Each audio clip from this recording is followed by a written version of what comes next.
Hello, my name is Dr. Miranda Kaufman, and I'm the author of Black Tudors, The Untold Story, which was shortlisted for the Wolfson History Prize in 2018. It was actually a subject I came to when my mind wandered in an undergraduate history lecture at Oxford. It was actually the lecture was on early modern trade, and the speaker sort of mentioned in passing almost that the Tudors had started trading to Africa in the middle of the 16th century, which was a big surprise to me because the only time I'd heard about trade with Africa was in the context of the 18th century transatlantic trade in enslaved Africans.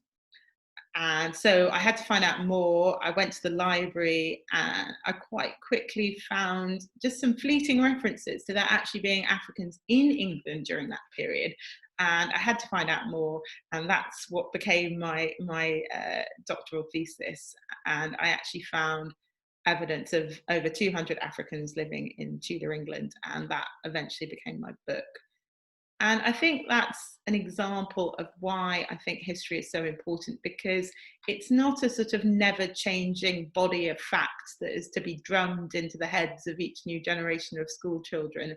There are new things to find out in the records, because when we ask different questions of the past, we get different answers. And we're always needing new answers because each generation has its own issues and problems and areas they want to know more about. So I think history is always important in that way, and all the more so at the moment, because in this era of fake news, now more than ever, we need to have those skills to think about sources of information and who has said them, why and when and in what context, and thus be able to assess whether they're true or not. And in terms of what I've been reading during lockdown and what I might recommend, I actually think the only non-fiction I've had found time to read has been this book, which I think exemplifies some of those issues quite well, because it's about these fake Hitler diaries that surfaced in the early 1980s, and all the people who were fooled and taken in by them, including some supposedly very eminent historians. And so I think it was a good reminder of the importance of doing your homework and checking your facts and making sure that the documents and the information that you have is actually what you think it is. Although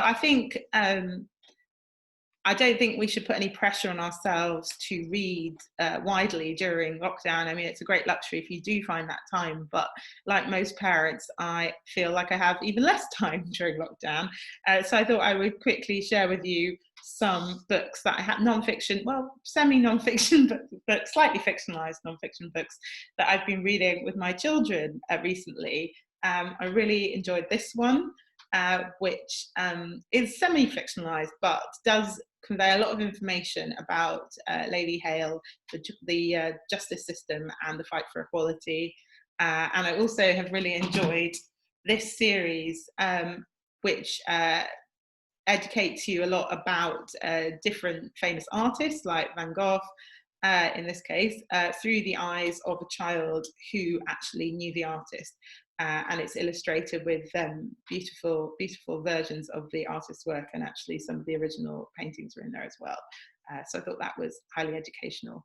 And I guess that kind of leads me back to answering the question of what it felt like to be shortlisted for the Wolfson Prize. And I think it was just really brilliant, really. It was great, but it was brilliant because the criteria for the prize, which is combining historical research with engaging, accessible writing, is exactly what I was trying to do with my book. So that was a great feeling, and I wish every luck to all the authors that are shortlisted this year.